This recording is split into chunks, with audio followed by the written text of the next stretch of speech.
Oh, shit.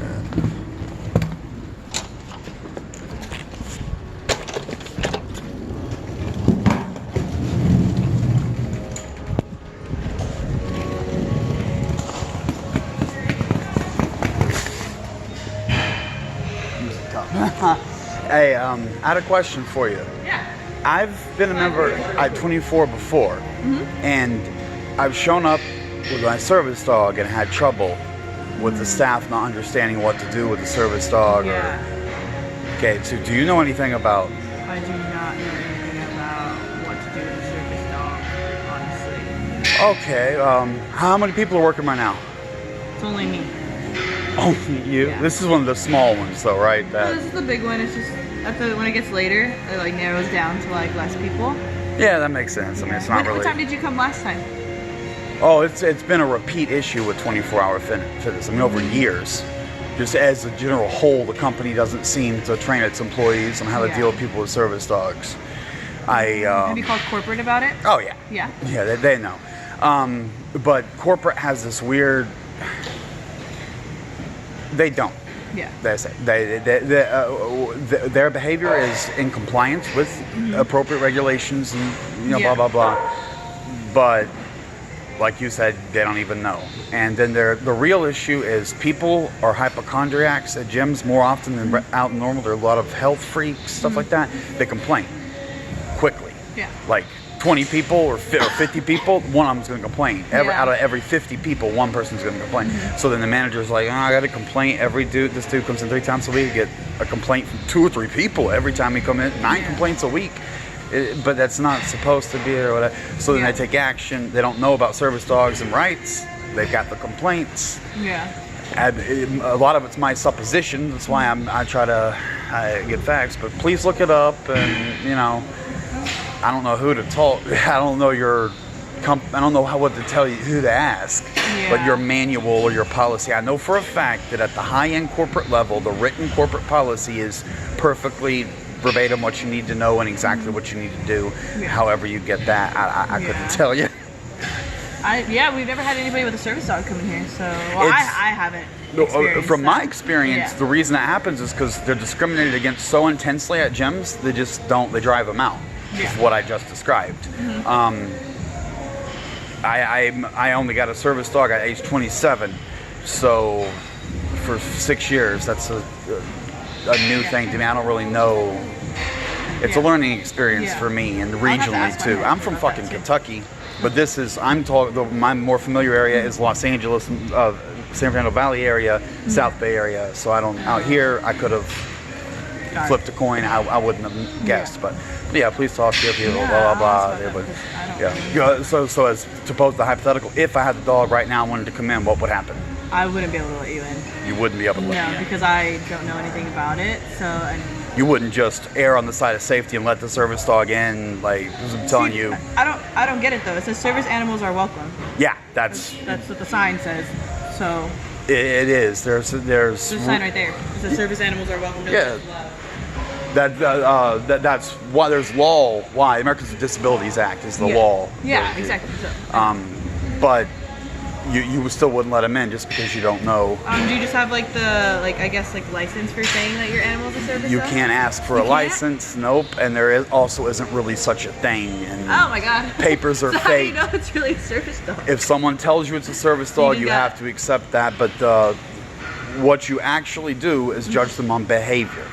Okay. If they're doing something wrong, you can eject them for doing it. You don't need to ask for papers or anything. That becomes irrelevant. If it's a blind dude and a $20,000 service dog, the highest end, if they're fucking up, throw them out. There's no, it's that simple. Well, to me, it's fine. I think it's fine. If you have your dog with you, it's totally fine. It says it on the sign. I'm not going to question it. Yeah, that's why I do this ahead of time to give them a chance, because there's no danger of me just coming here. You can't get sued for me asking you. If someone were to come in with the dog and something would happen, then you have a problem. So I just warn them ahead of time.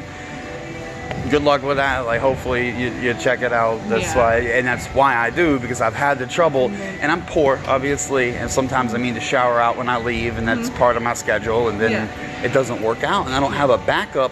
Like what? Like what you're supposed to do. Yeah. So that happens. So. From what say if you come at this time and say I was working, then I probably just would have let you in because I mean it does say it. But if you want to get like an absolute answer, I would call between 9 to 5 and talk to our actual manager. I do that too separately, but it's two separate parts. What would happen to me if I came in right now, like what happened in the past and the problem, and then I check with management. But what I really find is, like I was described about the problems, the management's decided these are poor disabled people. We're gonna get rid of them, and no, they're not gonna do shit. That's unfortunate. Okay, have a good one. Let me see if there's any small text on this. Please note that fraudulent misrepresentation is a misdemeanor and quote a California Penal Code 365.7. That's crazy. If you look up California Penal Code 365.6, that's them not letting a fucking dog in. And yes, it is. And if I fraudulently represent a dog as a service dog, I can be charged with California Penal Code. And I've screamed in Torrance police officer's face, charge me with it, charge me with it, I dare you, get this in the court, nigga. I dare you, I dare you, I dare you, I dare you, I dare. And this is before the pedophile. This is the original protest at 24 Hour Fitness back in the day. Read this penal code section, okay? And then 365.6 and the earlier sections will tell you about how either the federal distinction or the state distinction. They say state requires vest, but then they say or meets federal requirement, and that means, well, read the fucking federal. That's what we were always talking about. And the federal law says the more lenient of the two anyway, and it happens to be the federal law, so it's irrelevant. Yeah, so I would love to know how long that's been there.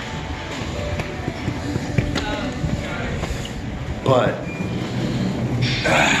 never heard of it. At first said wouldn't let them in, then asked for license. I forgot about vests.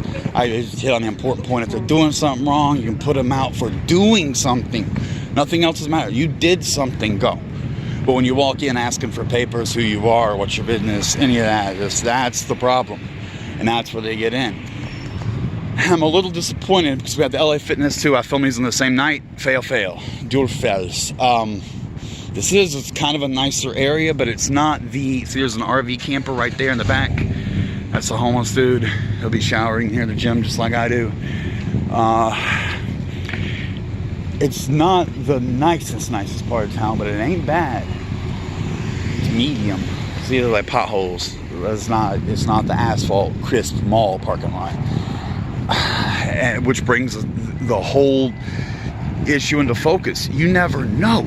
I've said that, the rich areas are the ones that tend to be well trained, and we've seen the ones that are very polite and well trained or tend to be in the nicer areas.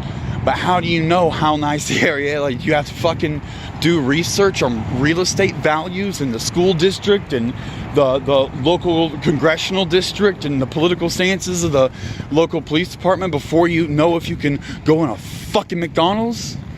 What the fuck are you supposed to do? And these are kind of, I would have guessed wrong. The areas are nice enough. I thought we were gonna get thumbs up. We're in Orange County area, but wrong. Oh, and the LA Fitnesses are attacking already and trying to hide the shit. Please share. It's important. These people will not stop. I've only been aware of this from 2012 till 2018. The Disabilities Act was 1991 or 2. Like, I was a kid. So, in theory, this could have been happening. I haven't would have confirmed this. I don't know how old those companies are, but companies buy each other and eat each other up. Gold's Gym, okay, I know Gold's Gym. We stunned the fuck out of them. They're hot right now too. That one's definitely been around that long.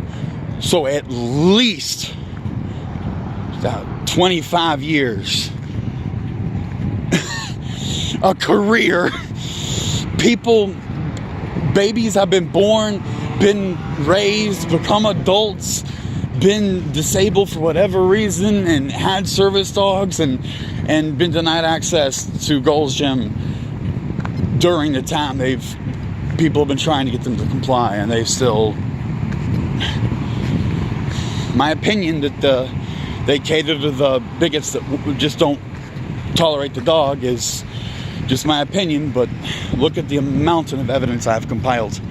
How much do you need? fail after fail after fail, and I invite anyone to replicate this. Please, everyone, go look and ask for yourself.